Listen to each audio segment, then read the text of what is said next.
గురుగారు, వృషభాన్ని ధర్మస్వరూపానికి ప్రతీకగా చెప్తారు. అటువంటి వృషభానికి ఈ కలియుగంలో 3 పాదాలు తెగి ఒక పాదమే మిగిలిందని అంటారు. ఏమిటా ఒక పాదం? మొత్తానికి 4 పాదాలు: సత్యము, శౌచము, దయ, తపస్సు. ఇవి 4 కూడా 4 పాదాలు. వృషభము అంటే ధర్మం. ఎందుకంటే సప్తగిరుల్లో ఒక కొండకి వృషభాద్రి అంటారు. వృషభాద్రి అంటే వృషభము అంటే ధర్మము అని అర్థం. ఎద్దు రూపంలో మనకు చెప్తున్నాడు. ధర్మదేవతకి 4 పాదాలు. ఆ 4 పాదాల్లో ఒక పాదం సత్యం, ఒకటి దయ, ఒకటేమో శౌచం, ఒకటి తపస్సు. ఇందులో దయ, శౌచము, తపస్సు ఈ 3 పాదాలు తెగిపోయినాయి. ఈ 3 పాదాలు నరికేశారు. ఈ కలియుగంలో ఉన్నటువంటి పాదం ఏంటంటే సత్యం అనేటువంటి ఒక్క పాదం మాత్రమే మిగిలిందట ఈ కలియుగంలో. మిగతా 3 పాదాలు ఏంటి? దయ. దయ అంటే ఏంటంటే అహంకారం ఉన్న చోట దయ ఉండదు.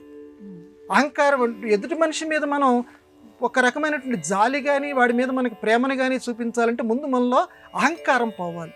వాడిని మనం ప్రేమించగలగాలంటే ముందు మనలో ఉన్నటువంటి స్వార్థాన్ని మనం చంపుకోగలిగితే వాడికి అరే పోన్లేరా బాబు, ఈ 100 రూపాయలు నాకే చెందాలని అనుకోకూడదు. వాడికి కూడా ఇద్దాంలే, వాడు కూడా తోటి మనిషేగా, వాడు కూడా జీవుడే కదా అని నీ లోపల ఉన్నటువంటి స్వార్థ గుణాన్ని నువ్వు చంపుకోగలిగితే ఎదుటివాడి మీద నువ్వు దయ చూపించగలవు. ఆ దయాగుణం దాదాపుగా అందరిలోనూ మృగ్యమైపోతుంది. ఇక శౌచం. శౌచము అని అంటే అంతఃకరణ శుద్ధి, బాహ్య శుద్ధి. అంటే అంతఃకరణం చాలా నిర్మలంగా ఉండటం, ఎట్టి పరిస్థితుల్లోనూ ఎదుటివాడి మీద కోపపడకుండా ఉండటం, ఎట్టి పరిస్థితుల్లోనూ ఎదుటివాడి సంపద అంతా తనకే చెందాలనేటువంటి లోభగుణం చెందకుండా ఉండటం, ప్రతి విషయంలోనూ ఏ స్త్రీమూర్తిని చూసినా ప్రహ్లాదుడిలాగా తల్లిలాగా భావించగలగటం. ఇట్లా ఒక ఉదాత్తమైనటువంటి నిర్మలమైనటువంటి బుద్ధి శౌచం. ఇల్లు గనక మనం పండగలే వచ్చినప్పుడు ఏ రకంగా శుభ్రం చేసుకుంటామో మనస్సు ఆ రకంగా ఎప్పుడు నిర్మలంగా ఉండటం శౌచగుణం. ఆ పాదము తొలగిపోయింది ఈ కలియుగంలో. దయపోయింది, శౌచం పోయింది. ఇక 3వ పాదం తపస్సు. తపస్సు అని అంటే బ్రహ్మదేవుడంతటి వాడే మళ్ళీ సృష్టి చేయాలంటే తప తప తప తప అని అనేవాట. అంటే తపస్సు అంటే అంత గొప్పది. ఒక చోట కుదురుగా కూర్చొని ఒక్క నిమిషం దైవధ్యానం చేయటం అంటే ఈ రోజుల్లో ఎంతమంది చేయగలుగుతున్నారు? ఒక్క నిమిషమే, 5 నిమిషాలు వద్దు, 10 నిమిషాలు కూడా ఏమొద్దు. ఒక్క నిమిషం కూర్చొని నీకు ఇష్టం వచ్చినటువంటి దేవుడి పేరు తలుచుకోరా అంటే కూర్చోలేకపోతున్నారు. సరే, తపస్సుకి ఇంకొక అర్థం కూడా మనం చెప్పుకుందాం, నిష్ఠ. ఒక విషయంలో నిష్ఠ ఉండలేకపోతుంది.